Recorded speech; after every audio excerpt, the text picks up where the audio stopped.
So it was 2 years ago that I was in this very building listening to Celine Dion. Oh, yes. Near, far, wherever you are. Still love that one. Liza Minnelli.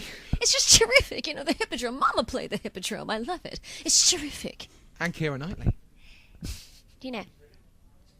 They've not yet asked me to perform at the Hippodrome, but I hear it's quite lovely, and I might, go. And the lady behind the voices is back. Christina Bianco is performing right here at the Hippodrome Casino in London. So thank you very much for joining us today, and welcome back to London. I'm so happy to be back in London. So happy. So good. So what is it you love about London so much? It sounds a little bit cheesy, and I say this frequently, but I really think it's the history. Okay. I mean, there's the Eddie Izzard joke that, like, Europe, where the history comes from. And it's true. We don't have the beautiful sights and really the respect in America, because we don't have that history built in. Every single step you take here, there's a beautiful building that people might walk past every single day. But to me, it's like, wow, I've never seen anything like that. And we don't have anything as old as that where I am. So I really just love being here in general. And I've said this before as well. I've always been an Anglophile. I always gravitated toward British television and music, and particularly comedy. So I love it here. I love the sensibility, the sense of humor, and I have a lot of really awesome British friends, and I love listening to them tell stories. It's different. It's just a different culture, and I've always responded to it, and so it's just really great, and sort of worked out really well that the British audiences seem to like me too, because I have excuses to come back and back and back. So keep coming to see me, and I get to keep coming back. It's the way to do it. Yeah. It's the way to do it. But it's not just, you're doing London this time, but when you did the show last year, you did a big tour around the country. So there was Somerset, Manchester, Blackpool, Leeds, Aberdeen, Glasgow, loads of places. What was it like going was it the first time you've been around the UK? It was. It was. I mean, I've been to a few cities in Scotland before, but no, I was so grateful and so lucky to have these lovely audiences in each city make me feel welcome to some place I'd never been before. But I think that I did get that, I want to stay longer. But I just getting to know it here. And sometimes it was just a night and drive, and we'd, do sound check. I'd be like, bye! And I'd run out the door. And you'd think I'd be, preparing and warming up and putting on my lashes and curling my hair. But I was like, I heard there was really good pizza or really good coffee at this one place. And I would, run to get there. I really love cities. So for me, a vacation is getting lost in a city I don't know. It's not sitting on a beach with a book or something. No. Even on this tour, which was work and wonderful fun, because it's what I choose to do, I still was trying to play tourist with 12 hours in each city. Yeah, it's not a lot of time. Yeah, I remember I was in Leeds and I was starting to feel a little bit ill. I was feeling a little sick. The weather here is not always the best. Right now it's fantastic. So it's a heat wave today. I know. I'm so excited. I'm tell you that story later, because I packed completely inappropriately for this week. But I remember I was in Leeds and I was feeling really ill, and everyone's like, you should just go back to the hotel and rest. We need you strong. And I was like, yes, I'm going to go back to the hotel. Yeah, bye. It's so pretty. Look at all the galleries and look at all of that. I was so excited.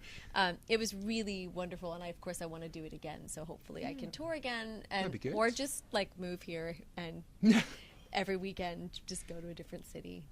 That'd be really fun. Yeah. Not necessarily the best decision to just spend all my time traveling, but I would love it. That's a good it's a pro for the job. Yeah. And we do. Yeah, and it's, again, and really lucky. I'm fortunate that I've been able to do that. I mean, there were a few places that I'd always wanted to go in Wales, and I thought, well, one day I'll get there. I never know when.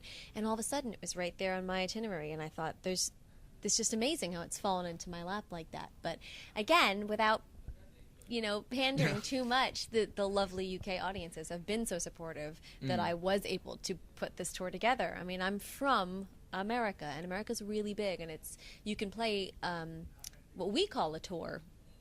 I imagine that's and it's huge coastal. Around the States. Yeah. So a tour for Beyonce is obviously different than a tour for me. You have to choose, some cities on the East Coast over here, and then some there, and then you take a little break because you have to hire a whole new band, because nobody wants to travel a band across the country. So here, it was such a gift to be able to do my show over and over again and get a great response and sort of get it into a groove with these different audiences within the UK. And which brings me to why we're here. But I only did it the last couple of shows here at the Hippodrome, and it was so wonderful. And we never filmed it, and I just thought it would be really great to come here, the first place I ever played in the UK, my home here at the Hippodrome, and to bring the show back and do like one really awesome weekend of big, bad, me, myself, and everyone else, and do it outright. It's going to be good. Yeah. I'm excited. Thanks. I'm excited. So which of those places, so you mentioned Leeds, were there any other places that really sort of stick out in your mind, up in Scotland? Yeah. Or where? I'm going to say this incorrectly. Oh, go on. Dunatar Castle? Dunatar Castle? Oh, no, I do know which one, but I don't I'm have saying to say it wrong. either. I'm I don't sorry. have to say that. It's been a long time, but it was. I remember we were leaving Aberdeen, and I saw it on the itinerary, and I said, "Okay, it seems to be that if we're going to this city, we're going to drive that way, and can we please stop at that castle?"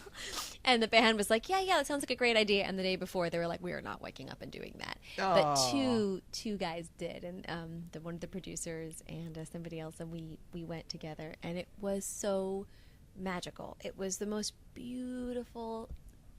I'd never seen anything like it. And I know that there are lots of ruins and lots of castles like that all over. But for me, that was the first one that I'd ever seen. And it's one that, of course, I saw pictures of for years. And I think there was a poster of it on my wall, my classroom wall in elementary school. And so to actually be there in person and seeing it was just gorgeous. I may have told my husband, we're going to get remarried there one day. Once you've moved I was having to the a moment. UK. He's never seen it, so he's just listening to me at this point. So yeah, that would be wonderful. Is that yes? Of course. Yeah. Of course. So talking about the show, you mentioned it, Me, Myself and Everyone Else. Yes. Amazing title, amazing show from the big rave reviews last year, obviously, Yeah, when you were thank over with you. the tour. What you have said for the preview, and I noticed some Facebook Live videos, which we're going to talk about in a bit. Very good. What did I say? Yeah. I say a lot of things. Say a lot of things, a lot of promises. You say each show is different, and I Yeah. think it is actually. Do you find that really does push you out of your comfort zone? And as a performer, do you enjoy that? Very good question, because I've been doing this more and more. Yes, it does push me out of my comfort zone. I have always been a singer, and I definitely got my feet wet doing a lot of theater. And in theater, obviously, it is scripted. The music is exact, and the lines are exact. And although it's different every night because you deliver it in a fresh way, hopefully, every night. And if you're acting opposite somebody, you get that interaction, and it changes your interpretation. That's what I'm used to. And so when I first started doing shows, these concerts, these cabarets, I was a little too structured. Now, nobody would say I was too structured, but I would watch back and just, as painful as it is to watch yourself, I would say, all right, but okay, now that you've done that, try to make it more familiar. And my goal when I perform is to really let the audience know me. I think that's very important, and I like to interact with them. And I started doing these little unlikely interpretations where I take a singer and a song that you would never expect, and I pair them together. And the example I always give is like Julie Andrews singing "Baby Got Back" or something. Like that.